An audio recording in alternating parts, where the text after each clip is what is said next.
Սիրելի ընկերներ, մենք շարունակում ենք լինել ուղիղ եթերում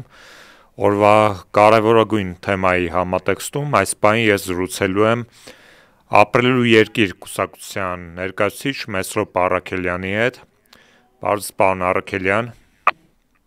Բարև։ Նիկոլ Փաշինյանը ըստ էության հերթական քաղաքական հետապնդումների ալիքն է նախաձեռնել, այս անգամ թիրախավորելով հայտնի գործարար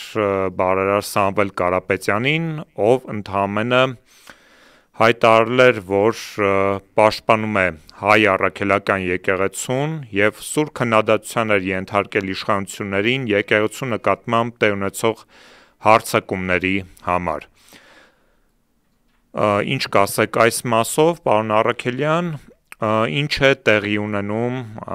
երեկվայից սկսած։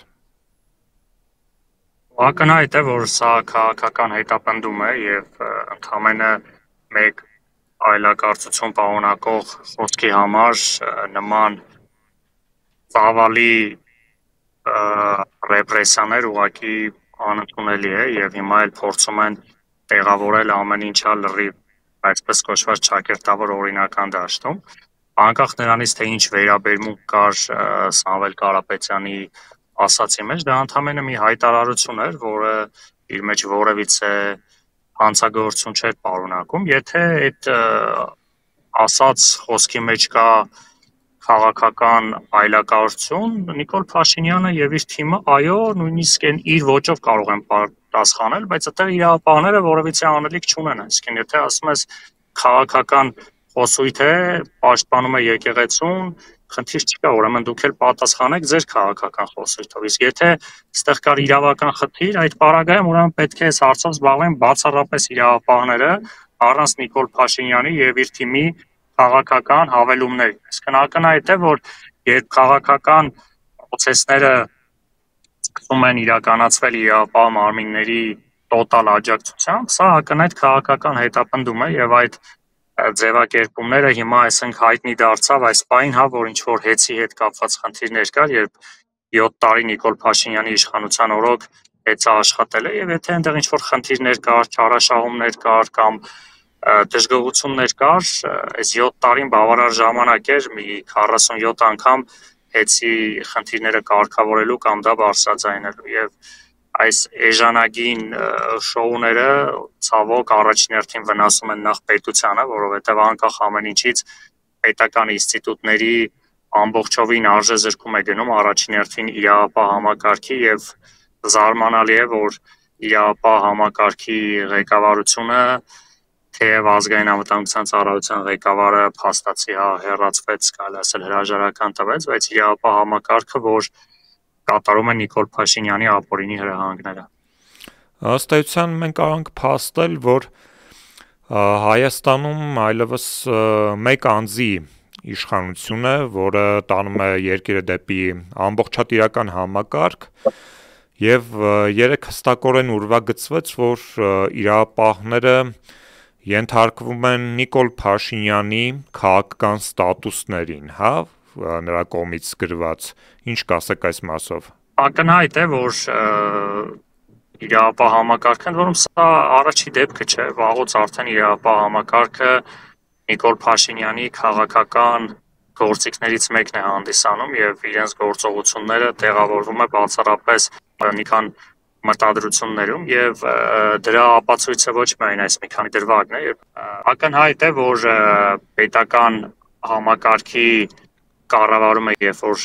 դիտարկում ենք, ոչ թե այս որոշումները իրավապահ մարմինների միայն, այդ թվում նաև իրավապահ մարմիններին պետք է գումարենք արդարադատություն, դատական համակարգը, քանի որ նրանք այդ շղթայի մի մասն են կազմում ամբողջացնելով Նիկոլ Փաշինյանի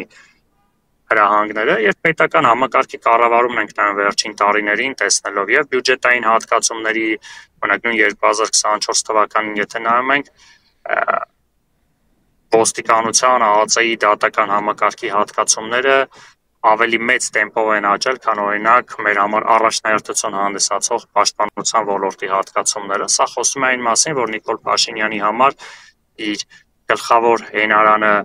ազգային անվտանգությունն ու ներքին գործերի նախարարությունն է եւ այս ամենը ծառայում է բացառապես իր քաղաքական նպատակներին, որովհետև մյուս կողմից էլ նայում ենք, որ երկրում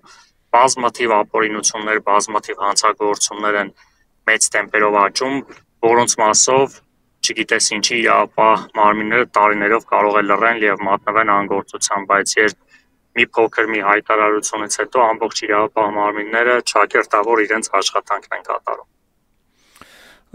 Եվ վերջում պարոն Առաքելյան,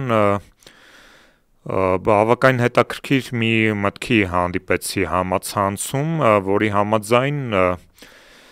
անգամ Սամվել Կարապետյանի այս ձերբակալության պարագայում դրսևորվում է այդ սինխրոնությունը, որը որ կա Փաշինյանի եւ Ալիևի միջև հայ ազգային էլիտայի ներկայացուցիչների դեմ պայքարի համատեքստում մարդիկ նշում են, որ Ալիևը ձերբակալեց մեկ այլ բարերար Ռուբեն Վարդանյանին, իսկ Փաշինյանը ձերբակալում է բարերար Սամվել Կարապետյանին։ Այդ սինխրոնությունը այդտեղ է նաև դրսևորվում։ Տեսեք,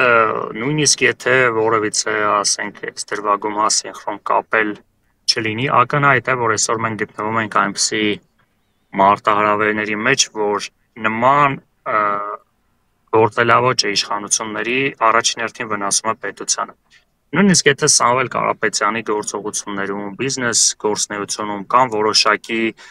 ռիսկեր, խնդիրներ, առերուտ հանցագործություններ, այդ ամենը երբ որ արվում է նման քաղաքական հռետորաբանությամբ, ագրեսիայով, ատելության մթնոլորտով, հասարակության մեջ լարվածություն ստեղծելով, այո, դա առաջին հերթին վնասում է մեր պետությանը, իշա մեր թշնամիների։ Հետևաբար նույնիսկ այլ եմ ասում, ցանկացած խնդիր, եթե մեր հասարակության մեջ առկա է, տնտեսության մեջ առկա է, դրա լուծումները պետք է այնպես տրվեն, որ որովհետեւ ձևով չվնասեն պետությանը, սակայն այս դրվագներ մեկ անգամ եւս ապահովում է, որ Նիկոլ Փաշինյանը եւ իր թիմը թքած ունեն մեր պետության վրա, թքած ունեն ինքնիշխանության վրա, թքած ունեն հետագա խնդիրների վրա, որոնց մի մասը կարող է կրեն իրենք, իսկ մեծ մասը ապագա իշխանությունները եւ նաեւ մեր հասարակությունը եւ այսօր եթե իրանք ունեն մի խնդիր եւ այսօր որոշել են, որ այդ խնդրի լուծումը այսպես պետք է լինի, նրանց համար այլևս կարևոր չէ, դա ինչ գին ունի պետության համար, հասարակության համար, միջազգային հեղինակության վրա, ել չեմ խոսում, այլ որ խայտարակում են նաև միջազգային մեր ներդրումային դիրքը։ Ակնհայտ չէ, որ եթե մենք, որ ասում եմ, արդեն սովորել ենք Նիկոլ Փաշինյանի ստատուսներին եւ չենք զարմանում, պատկերացրեք մի ինչ-որ բիզնեսմեն, մի ինչ-որ օտարերկրյա ներդրող, որ Հայաստանում ներդրում կատարելու ճանապարհին է ու կարծում է Նիկոլ Փաշինյանի գրառումները հեծի պետականացման մասին։ Էլ եմ ասում, անկախ նրանից այստեղ խնդիրներ կան, չկան, նման գործելավոճը, ընդ որում ասեմ, բացասական ինֆորմացիան, ինչպես կենցաղային մակարդակում հասարակության մեջ առավել եւս պետությունների մոտ շատ ավելի դժվար է վերականգնել։ Հիմա մարդիկ տեսնում են, որ ինչ որ Նիկոլ Փաշինյանն ինչ որ մի գործարար, ինչ որ հայտարարություն է անում ու իր բիզնեսը Նիկոլ Փաշինյանը որոշել է պետականացնել։ Իսկ միայն դա է հստակ երևում։ Այդ նրբությունները դետալների մեջ ոչ մեկ չի խորանում։ Սա առաջին հերթին վնասում է պետությանը։ Եվ Նիկոլ Փաշինյանը քանի որ վաղուց իրեն նույնացրել է պետության հետ, պետության իր գործելավոճը եւ իր նկատմամբ ամեն ինչ ընդունում է որպես պետության դեմ գործելավոճ եւ պատասխանը տալուց նաեւ առաջին հերթին հենց վնասում է պետությանը։ Շնորհակալ եմ հետաքրքիր եւ կարեւոր մեկնաբանության համար, սիրելի այրենակիցներ, թեմայի շուրջ ես զրուցեցի Ապրիլի ու երկիր կուսակցության ներկայացուցիչ Մեսրոպ Առաքելյանի հետ։ Շարունակեք մնալ եթերում, կհանդիպենք։